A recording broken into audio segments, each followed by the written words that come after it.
Di sini, menurut Emil Salim, dikutip dari Mubyarto dalam buku Membangun Sistem Ekonomi, penerapan sistem ekonomi di Indonesia itu terdiri dari beberapa periode ya, yaitu pada tahun 1930 sampai dengan 1942 atau 12 tahun itu sistemnya liberal. Kemudian dari tahun 42 ke 58 tahun lamanya komando. Dari 50 ke 59, 9 tahun lamanya liberal.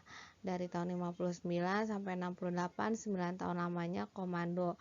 Dan terus seperti itu. Jadi sistemnya tuh ntar yang liberal, komando.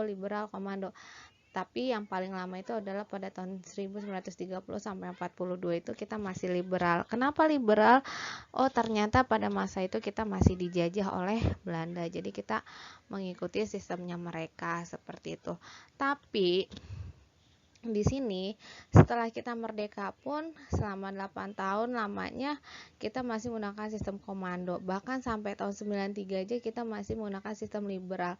Nah, ini yang menjadi concern bagi pemerintah bahwa kan Indonesia ideologinya udah Pancasila, kenapa masih liberal atau komando. Nah, ini akhirnya mereka membuat undang-undang.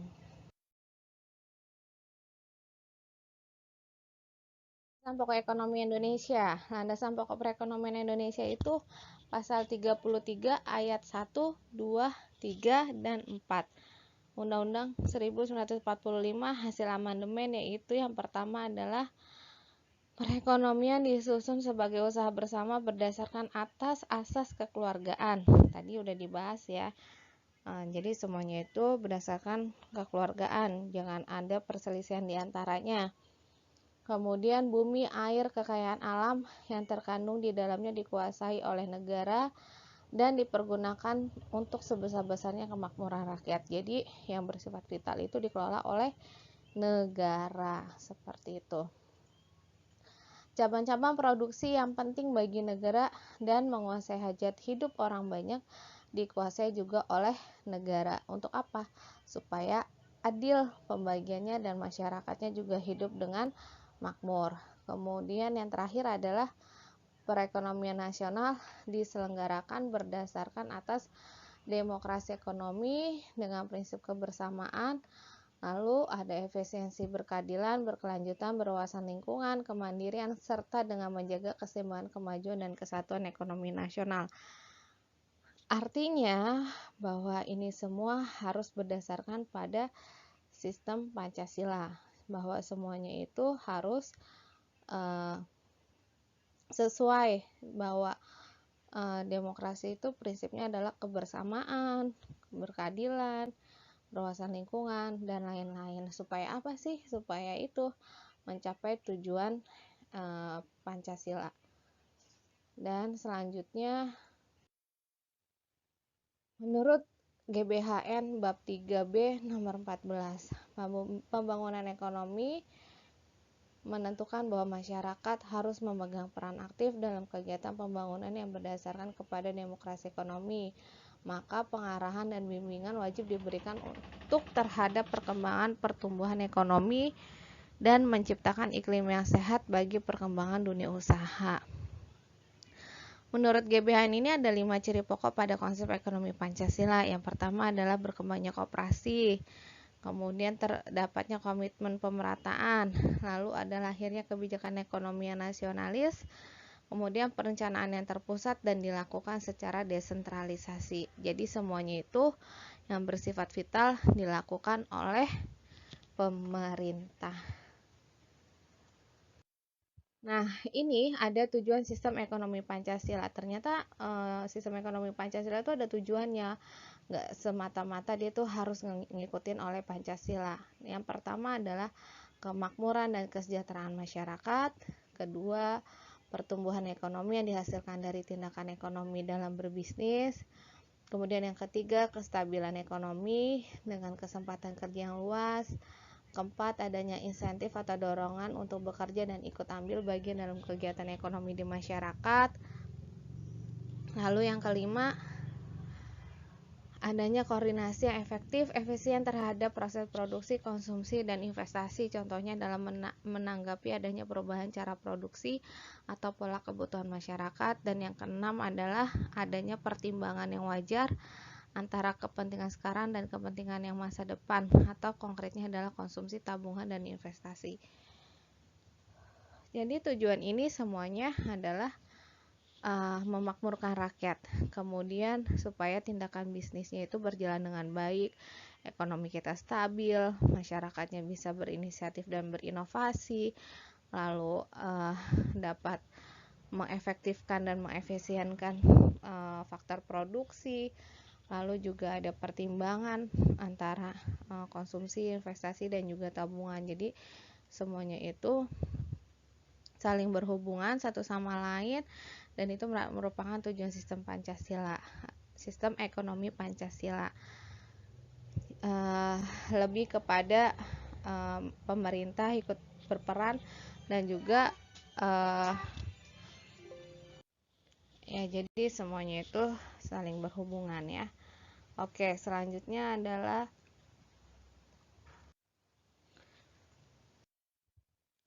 tujuan sistem ekonomi Pancasila. Tadi kan udah tuh ya, udah ada berapa poin? Ada 6 poin. Nah, ini ada lanjutannya lagi. Ternyata yang ketujuh itu adalah adanya pertimbangan yang wajar antara barang untuk kepentingan perorangan atau sektor swasta dan kepentingan umum atau sektor publik. Kemudian yang kedelapan, adanya pemerataan pendapatan dan persamaan antara berbagai golongan dan lapisan masyarakat. Kemudian yang kesembilan, adanya perimbangan yang wajar antara kekuasaan dan pengaruh antara atas dan bawah. Dan yang terakhir adalah diindahkanlah nilai yang melekat seperti nilai HAM, kebebasan, keadilan sosial, kesamaan hak milik, solidaritas, dan lainnya. Nah, ini juga ya, bahwa ini semua tuh merupakan tujuan sistem ekonomi Pancasila. Jadi tujuannya itu banyak, maka kita harus bisa mengkonsepkan atau mengikuti atau mengelola bisnis itu sesuai dengan tujuan sistem ekonomi ini. Sebenarnya sih nggak berat ya kalau seperti ini, karena semuanya itu sudah diatur. Tujuannya untuk apa sih? Tujuannya adalah untuk masyarakatnya juga bisa hidup makmur, terus adil, terus secara tidak langsung sumber daya alamnya juga tetap terjaga, artinya tidak tereksploitasi secara berlebihan, hubungan antara bos dengan bawahan juga baik, kemudian setiap orang punya haknya. Jadi semuanya itu bersifat adil serta adanya solidaritas.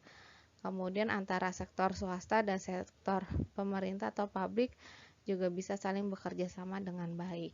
Ya, ini adalah tujuannya. Selanjutnya adalah fungsi sistem ekonomi Pancasila. Yang pertama adalah sebagai penyedia dorongan untuk melakukan proses produksi.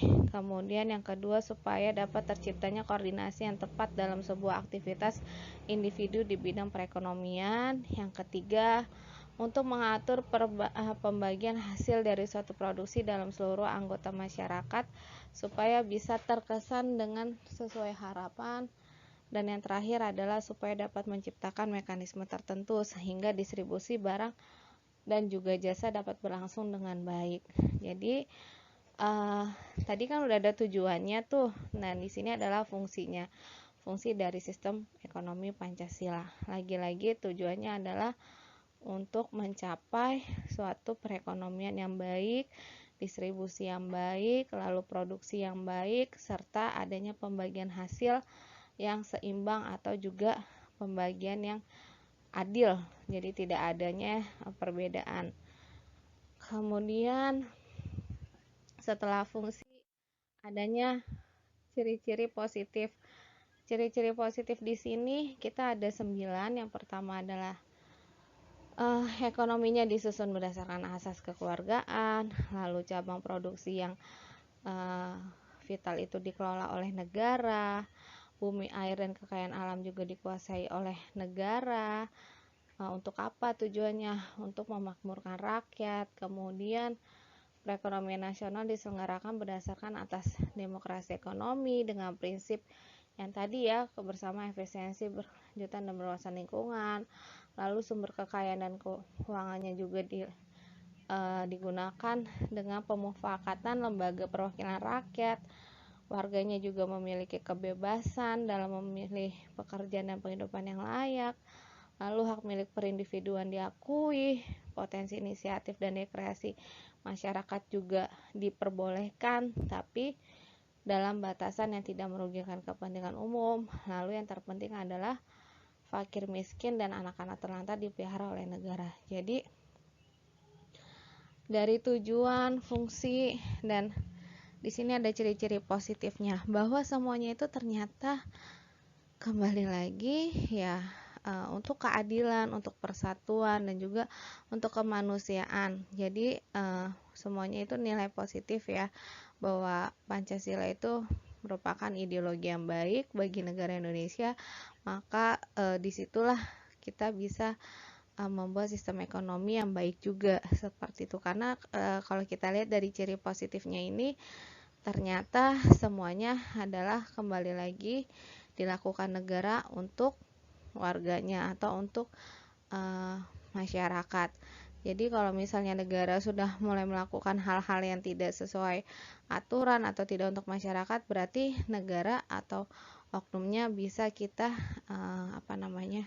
pemerintah berhak untuk segera mengatasinya gitu kan. Makanya ada lembaga seperti KPK atau ada OJK. Nah, itu adalah lembaga-lembaga independen yang dimana dia bertugas untuk mengurusi hal-hal yang tidak berhubungan dengan Pancasila, seperti itu ya. Kemudian setelah ciri, kita lanjut ke dalam sistem ekonomi Pancasila. Itu ada beberapa hal yang harus dihindari dalam hal negatif, yaitu adalah free fight liberal, kemudian etatisme, dan pemusatan kekuatan ekonomi. Jadi jangan sampai kita terbawa liberalisme di mana swasta yang dominan, dan pada akhirnya terjadinya eksploitasi manusia dan bangsa dan sumber daya alam kayak gitu. Kemudian etatisme juga itu sangat dihindari karena akan mematikan potensi dan daya kreasi unit-unit ekonomi. Kemudian pemusatan kekuatan ekonomi, yaitu adalah kekuatan ekonomi pada suatu kelompok dan bentuk monopoli yang merugikan masyarakat. Jadi jangan sampai ekonomi itu dipegang oleh negara saja atau swasta aja, karena itu sangat merugikan negara dan juga masyarakat, karena nanti akan adanya monopoli dan dalam penetapan harga juga sangat penetapan harga juga ya bisa dilakukan oleh sebelah pihak, jadi nggak antara masyarakat dan juga negara kayak gitu. Kenapa sih penetapan harga masuk dalam pemusatan kekuatan ekonomi? Ternyata di Indonesia itu kan nggak cuma orang kaya, tapi ada juga orang yang miskin atau orang yang berada di garis kemiskinan. Makanya pemerintah berhak mengatur harga suatu barang. Makanya ada istilah HET atau harga eceran tertinggi. Nah, disitulah dimana para produsen atau pedagang sebaiknya kalau menjual itu harganya dengan harga segitu, tidak boleh melebihi seperti itu. Tujuannya apa? Supaya adil untuk semua orang. Dan di sini ada kelebihan dan kekurangan. Yang pertama itu adalah kelebihannya. Kelebihannya itu pertama, pengelolaan ekonomi merupakan suatu usaha bersama untuk mencapai kemakmuran bersama, lalu dilaksanakan demi kesejahteraan rakyat, lalu inovasi, kreativitas individu dikembangkan tanpa melanggar kepentingan umum. Jadi beruntunglah kita di Indonesia ya. Jadi inovasi dan kreasi kita juga bisa dikembangkan tanpa adanya utak-atik dari negara. Ada sih aturan-aturannya, tapi tidak terlalu memberatkan masyarakatnya, kecuali yaitu tidak boleh menjual minuman keras, atau tidak boleh menjual narkoba, atau tidak boleh menjual permen yang mengandung narkoba dan segala macamnya. Jadi memang tetap ada aturannya kayak gitu. Tujuannya tetap kembali lagi adalah untuk kemakmuran masyarakat dan juga kesejahteraan masyarakat. Lalu kekurangannya apa? Ternyata daya kreasi dan inovasinya itu juga bisa mati kalau misalnya negara yang mendominasi. Kemudian pengambilan keputusannya agak lambat. Kenapa sih? Karena harus menyesuaikan dengan kepentingan bersama. Karena setiap orang itu punya pemikiran yang berbeda-beda. Jadi untuk menyatukan atau mencapai mufakat itu sangat susah. Makanya butuh waktu, dan ketika mau mengambil keputusan itu jadinya lambat. Itulah namanya juga demokrasi Pancasila. Dengan mufakatnya itu harus butuh proses yang panjang. Dan yang terakhir adalah proses perekonomian menjadi tidak efisien karena proses demokrasi yang cenderung lama. Nah, yang kayak tadi tuh mengambil keputusannya lama, akhirnya prosesnya juga tidak efisien karena banyak memakan waktu, memakan tenaga dan pikiran untuk menyelesaikan suatu masalah. Oke, ini adalah slide terakhir tentang sistem ekonomi Pancasila. Semoga kalian semuanya paham. Kalaupun kurang paham bisa ditonton lagi video ini, kemudian kalian bisa baca buku atau mencari bahan ajar atau bahan materi dari media lainnya, karena udah banyak ya sekarang, baik media cetak ataupun media online, bahkan seperti platform pembelajaran juga sudah banyak, jadi kalian bisa sambil belajar di situ.